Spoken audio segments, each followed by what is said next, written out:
Hello दोस्तों, आज आपको दिखाते हैं 10 गोल्डन रूल। और ये सब्जेक्ट वर्ब एग्रीमेंट के 10 गोल्डन रूल हैं।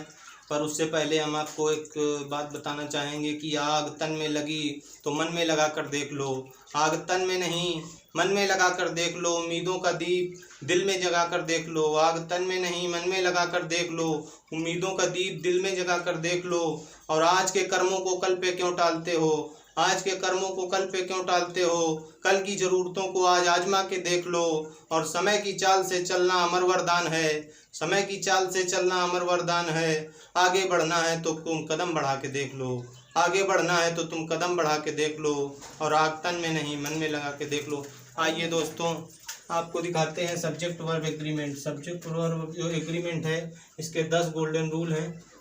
उनमें आपको पहला रूल बताते हैं। पहला रूल ये कहता है, ये वेरी इंपॉर्टेंट रूल है, ये रूल जरूर आते हैं पेपर में। यदि दो सब्जेक्ट ये वर्ड हैं, as well as, with, along with, together with, and not, in addition to, nothing but, not less, unlike या लाइक, या accompanied by, rather than, beside और बट, ये सब वर्ड अगर किसी भी सब्जेक्ट, दो सब्जेक्टों के बीच में आ जाएं तो आप याद रखना कि अगर ये वर्ड आ गए हैं तो पहले सब्जेक्ट के अनुसार वर्ब लगेगी।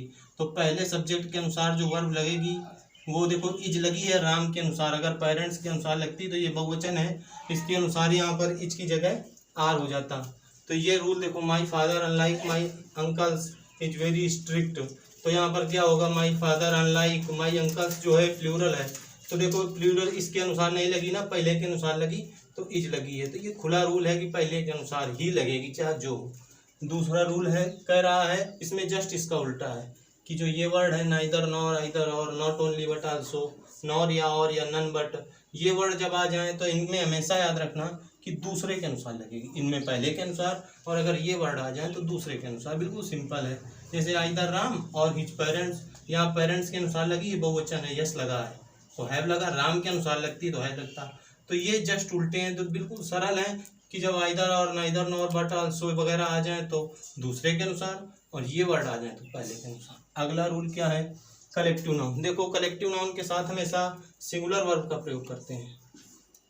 जो कलेक्टिव नाउन है, देखो ये हर्ड, हर्ड माने क्या होता है, हर्ड ऑफ काउ, गायों का झुंड। ये झुंड, ग्रुप, कमेटी वगैरह, ये जितने भी चीज़ें हैं, मतलब जिनमें ग्रुप की बात हो रही है, जिसमें कई लोग हों, वो अगर एक वर्ड में ग्रुप बता रहा है तो वो सिंगुलर लगेगा। जैसे कमेटी है, ये ग्रुप बता रहा है, कमेटी में बहुत से लोग होते हैं, लेकिन देखो वर्ब यहाँ सिंगुलर लगी, प्लूरल नहीं लगी, ये याद रखना। अगला रूल क्या कहता है कि अगर कोई रिलेटिव प्रोनाउन, अब रिलेटिव प्रोनाउन क्या है, हु, विच, दैट, इसमें दैट सबसे मोस्ट यूज किया जाता है।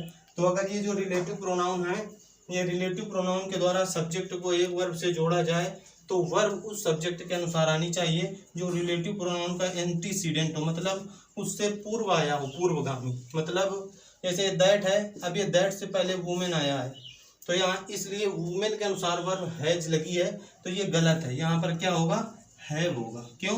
क्योंकि वुमेन बहुवचन है, वुमेन होता है औरत और वुमेन औरतें, तो वुमेन है इसलिए यहाँ पर हैव लगेगा। बिल्कुल सिंपल है कि रिलेटिव प्रोनाउन के तुरंत पहले जो आई है उसके अनुसार ही यहाँ पर लगेगा, ये याद रखना। अगला रूल क्या कहता है, each, every, everyone, someone, somebody, nobody, ये वर्ड अगर आ जाएं तो याद रखना, ये वर्ड चाहे जहाँ आ जाएं, अगर ये सब्जेक्ट में पहले आ गए तो वर्ब हमेशा सिंगुलर लगेगी। हमेशा याद रखना सिंगुलर लगेगी, चाहे जहाँ आ जाए। ईच देखो आ गया, 2 बार ईच आया, उसके बावजूद हैज लगा, सिंगुलर लगा। मोर देन वन, ये वर्ड देखो आ गए, यहाँ सिंगुलर वाज लगा। ये रूल है। अगला रूल क्या कहता है, ईच, एवरी के बाद यदि ऑफ आ जाए, याद रखना हमेशा, यदि ऑफ आ जाए तो याद रखना नाउन और प्रोनाउन हो तो प्लूरल होगा, नाउन और प्रोनाउन प्लूरल होगा, पर जो वर्ब लगेगी वो फिर भी सिंगुलर ही होगी। अगर ईच, एवरी जैसे वन ऑफ लगा है, वन ऑफ के बाद यहाँ बॉयज देखो प्लूरल आया है, पर यहाँ जो वर्ब आई है वो हैज आई है, क्या है, सिंगुलर है, तो यहाँ सिंगुलर वर्ब है।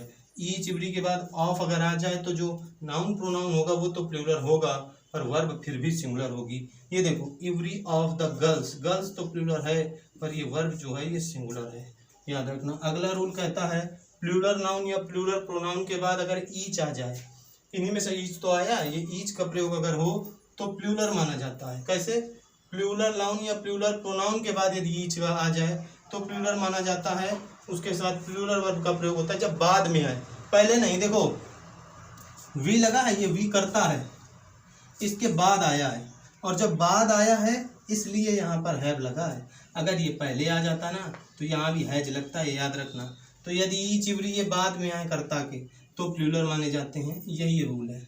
अगला रूल है आल का जो प्रयोग है वो अनकाउंटेबल के अर्थ में होता है और हमेशा सिंगुलर के रूप में होता है, जबकि लोग कहेंगे आल जो है ये तो बहुवचन है, आल माने होता है सभी, बहुत सारे।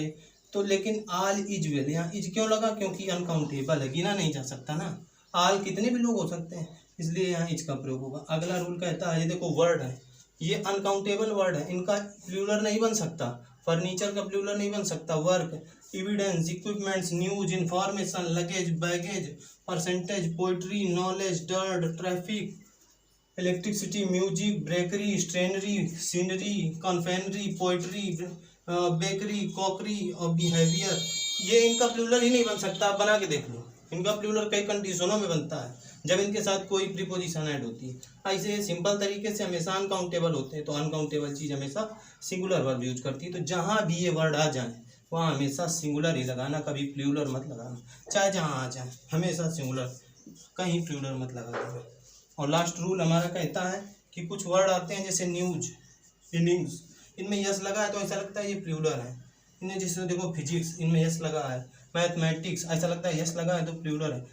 Economics, ethics, mumps, measles, rickets, shingles, billiards, athletics, ये सब ऐसा लगता है प्लूरल है, पर ये प्लूरल है नहीं, ये सब सिंगुलर है, टोटल सिंगुलर है। और इनके साथ हमेशा इज ही लगेगा, हमेशा सिंगुलर ही लगेगा। यस देखो लगा है, प्रेजेंट इंडेफिनिट टेंस है तो सिंगुलर ही मानी जाएगी, कभी प्लूरल नहीं मानी जाएगी। तो ये वर्ड है, ये रूल थे, इनको आपको देखना है और आपको तैयार करना है। ये वेरी इंपॉर्टेंट है, 2-3 बार रिवीजन कीजिए, आपको एक ही वीडियो में तैयार हो जाएंगे। धन्यवाद।